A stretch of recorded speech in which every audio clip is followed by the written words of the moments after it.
आपको क्लास 10 के बिहार के कृषि एवं वन पढ़ाने जाए। पार्ट 1 पढ़ा दिए, ठीक ना, और पार्ट 2 वीडियो है, ठीक ना। बिहार के कृषि में आपको भदई वाला पढ़ा दिए थे, 4 प्रकार की कृषि उगाई जाती है। तो आज हम पढ़ रहे हैं खाद्यान्न फसल, यानी फूड क्रॉप्स, यानी खाने वाले जो भी अनाज होता है ना, उसके बारे में हम पढ़ेंगे। धान, सबसे पहले हम क्या पढ़ेंगे? धान।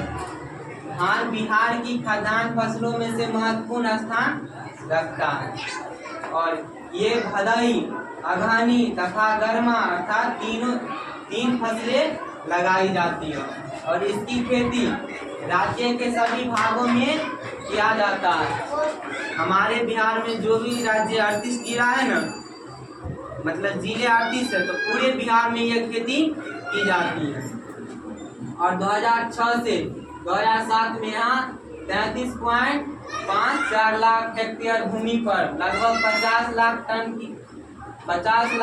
धान की उत्पादन दर्ज किया गया। यानी 2006 से 2007 में हमारे बिहार में कितना धान हुआ था? 50 लाख टन। और उत्तरी तथा पूर्वी भागों में भदई धान की खेती की जाती है। हमारे बिहार में उत्तरी और पूर्वी भागों में भदई की धान की क्या की जाती है? जबकि अगहनी धान की खेती पूरे राज्य में की जाती है। हमारे बिहार में अगहनी धान की खेती पूरे राज्य में क्या किया जाता है? की जाती है। और धान की सबसे अधिक उत्पादन कौन करता है? उसके बाद यानी धान के सबसे अधिक उत्पादन पश्चिम चंपारण, रोहतास, उसके बाद इन तीनों जिलों में बिहार का 18% से अधिक धान की उत्पादन होता है। हमारा रोहतास, उसके बाद औरंगाबाद, और तीनों जिला मिलाकर कितना परसेंट की जाती है? 18% से अधिक धान की उत्पादन होता है।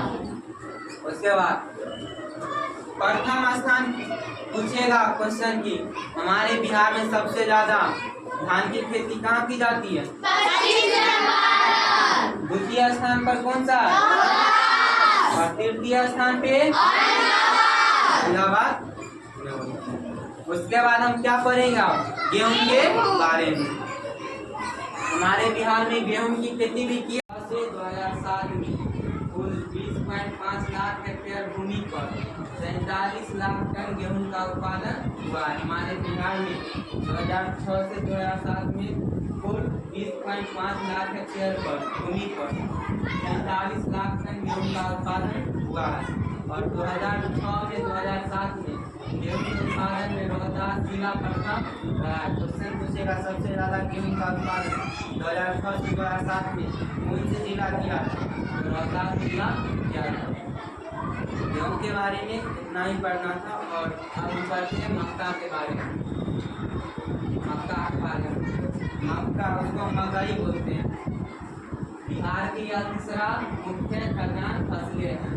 यह भदई, अगहनी और रबी एवं गर्मा फसल चारों फसलों में पैदा होता है। और सिंचाई की व्यवस्था एवं उत्तम बीजों की उपयोग से इसके उत्पादन में काफी वृद्धि हुई है। अगर हमारे बिहार में अगर सिंचाई और अच्छे बीज मिलेगा तो हमारा मक्का का उत्पादन में वृद्धि जरूर होगा, क्योंकि यहाँ पर कुल उत्पादन 2006 में 2007 में 798,000 मैट्रिक टन हुआ। और सबसे अधिक उत्पादन करता है, पूछेगा क्वेश्चन की मक्का सबसे अधिक उत्पादन कौन सा जिला करता है? खगड़िया जिला में होता है। और दूसरे और तीसरे स्थान पर समस्तीपुर और बेगूसराय में होता है। पूछेगा क्वेश्चन की दूसरे और तीसरे स्थान पर मक्का में सबसे अधिक उत्पादन कौन करता है? समस्तीपुर और बेगूसराय। और मोटे अनाज के बारे में आप पढ़ेंगे। मोटे अनाज में खासकर बाजरा को सम्मिलित किया जाता है। यानी मोटे अनाज में महुआ, मिलेट, ज्वार और बाजरा को सम्मिलित किया जाता है। और सबसे ज्यादा मोटे अनाज का उत्पादन मधुबनी जिला में हुआ था। क्वेश्चन पूछेगा कि मोटे अनाज का सबसे उत्पादन कौन से जिले में हुआ है, तो मधुबनी जिला में हुआ है। यह प्रथम स्थान रखता है और दूसरे स्थान पर किशनगंज है। मोटे अनाज में दूसरे स्थान पे कौन सा है, किशनगंज। और उसके बाद हम पढ़ेंगे तिलहन फसल, यानी जिससे हम तेल निकाले जाते हैं उसी को बोलेंगे तिलहन फसल। जैसे में राई, सरसों, सूरजमुखी, तीसी, कुसुम, रेडी, तिल, मूंगफली, इस सब से क्या निकाला जाता है, तेल निकाला जाता है। और इसके बारे में और डिटेल पढ़ेंगे नेक्स्ट क्लास में।